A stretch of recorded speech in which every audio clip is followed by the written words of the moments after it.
Good hello world.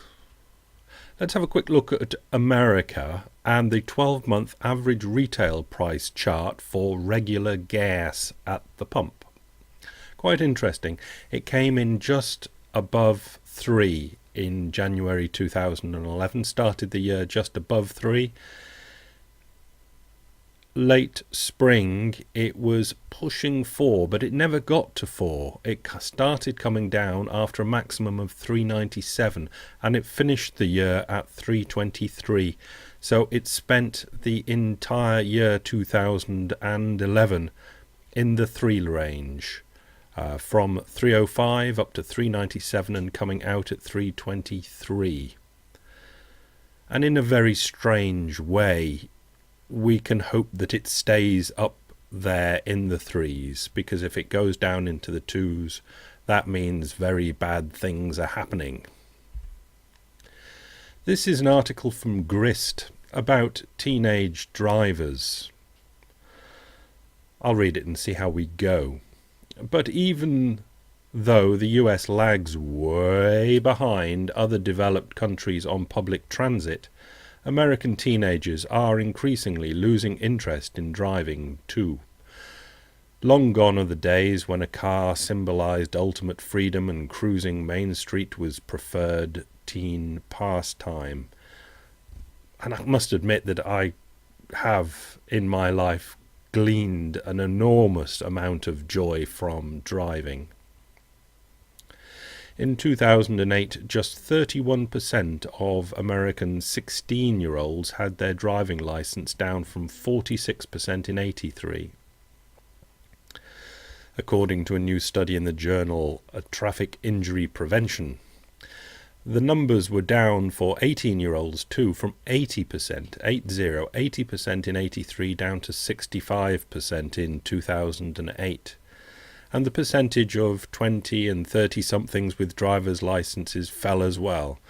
And even those with driver's licenses are trying to drive less. A new survey by car-sharing company Zipcar, maybe slightly biased, found that more than half of drivers under the age of 44 are making efforts to reduce the time they spend packed like lemmings into shiny metal boxes.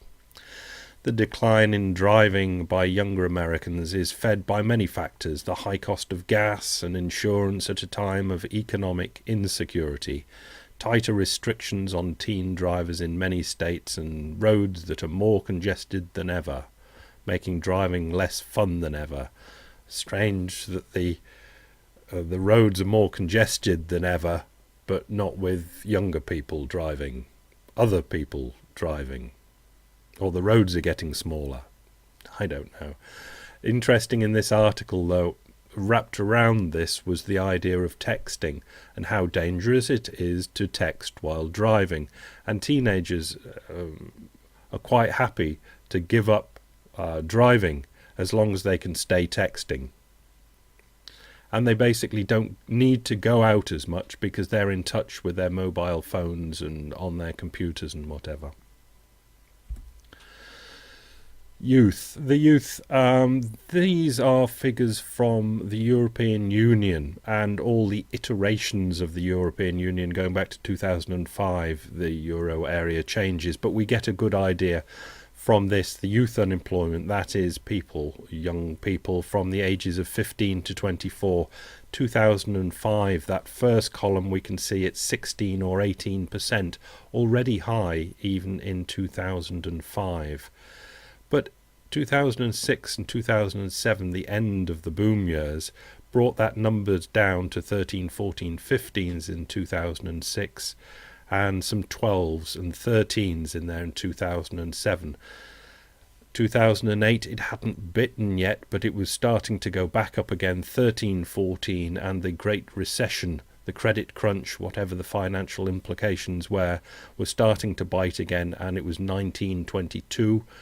And 2010 it was up to 22 and 25% youth unemployment, which has just about stayed the same in 2011. But if there is going to be another recession, those 22, 25% youth unemployments are going to go up again.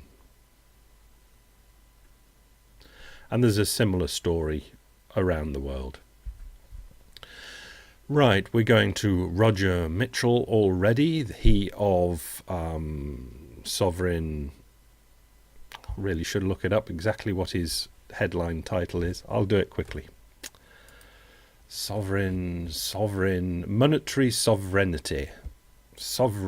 Monetary sovereignty. Right, that's his gig. And he gives us facts in this particular article that is referenced by the link. And fact number 3 is depressions tend to come on the heels of federal surpluses. Federal surpluses are followed by depressions. These are old stats, old data, 1817 to 21, and the federal debt reduced by 29%, and the depression began in 1819. And you can read down those and across those, but they're old and dead people and unreliable stats, and we can say, all right, okay, fair enough, but haven't you got anything a bit better for us? And he has, with fact number 4. Badly written, but he writes, recessions tend to come on the heels of reductions in federal debt, money and growth. While debt, money growth has increased when recessions were resolving, taxes, reduced debt, money growth, no nation can tax... See, did you understand any of that? It was bad writing, but maybe you did. No nation can tax itself into prosperity, but any nation can tax itself into recession. Okay. Okay, Mrs. Mystic's come in. I thought I might have locked her out, but she's all right. She's got in. Right, this is the end. This is where we're going to finish with this chart. So I'll take a little bit of time. I've put the numbers in there, the 1, 2, 3, 4, 5 and whatever. So the idea is it's a standard Fed chart, and so it's St. Louis Fed. And it's a standard reference. It's debt outstanding, domestic non-financial sectors, and it's the federal government part of the domestic non-financial sectors. It's a standard series. So we're going back to 1952, and what we have here is when the graph thing goes down, that means the federal government is reducing its deficits. Yeah, it goes down, federal government reducing its deficits. So out of the war and whatever, coming out of we go into the chart, 1952, and the government reduces its deficit. Now, these are percentage change from a year ago. So we've got all the information, percentage change from a year ago.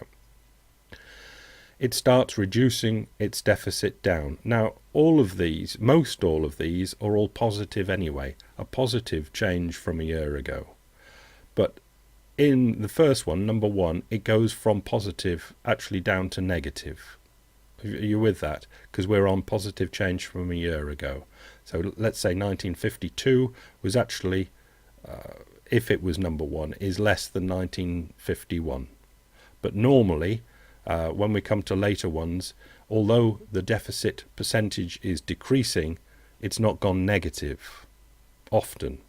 But we might bump into that later. So the number 1, we can see the deficit comes down and it causes that second, I'm going to go straight to causes because I know I was going to say it later, causes that second grey vertical bar. That grey vertical bar is a recession. But then the deficit percentage goes up again, and then it comes down again and causes the recession, the third grey bar, number 2.